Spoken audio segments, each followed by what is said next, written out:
Alors en direct de Paris, Michel Graal, bonjour, vous êtes député UMP du Morbihan, membre de la commission de la Défense. Et à ce titre, vous étiez à la présentation du livre blanc hier.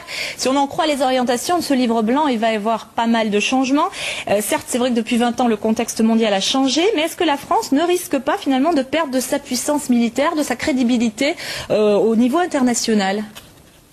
Alors, ce n'est pas du tout l'objectif du livre blanc ni des travaux qui sont en cours.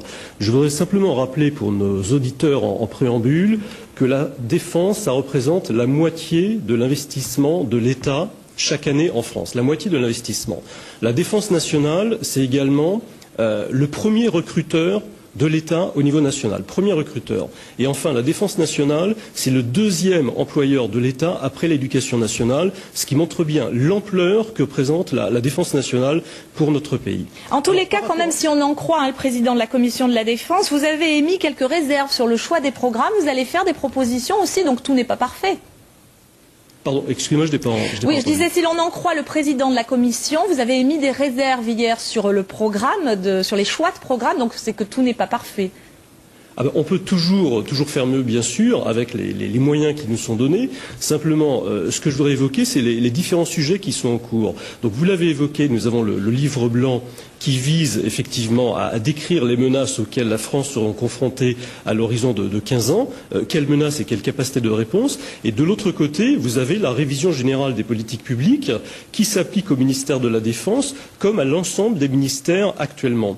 Alors, ce qui est prévu pour le ministère de la Défense, à contrario des autres ministères, eh bien, c'est que les gains permis par la révision générale des politiques publiques soient directement réinjectés dans le ministère de la Défense. Alors on l'a vu, les conséquences quand même dans l'Ouest risquent d'être importantes, notamment dans votre département du Morbihan. Il y a la DCNS où on s'inquiète pour la construction des frégates, pour la construction du second porte-avions.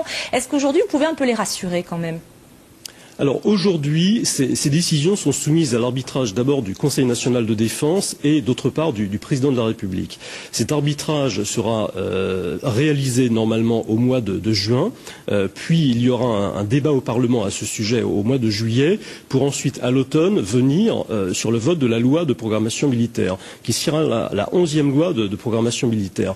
Ce que je voudrais dire simplement, c'est que l'ancien livrement, l'ancienne politique de la défense était une politique héritée de la guerre, du risque de guerre, autant pacte de Varsovie. Ce risque a disparu. Aujourd'hui, nous avons besoin de forces qui soient rapidement mobilisables. Nous avons besoin de forces qui soient rapidement projetables à l'étranger, d'où la nécessité d'avoir des forces navales extrêmement importantes. Et je soutiendrai, en tout cas pour ce qui me concerne en tant que député breton, en tant que député du Morbihan, tout ce qui ira dans le sens d'avoir un deuxième porte-avions et d'avoir le maximum de capacité navale. Merci beaucoup Michel Graal, je pense qu'on vous aura entendu dans le Morbihan.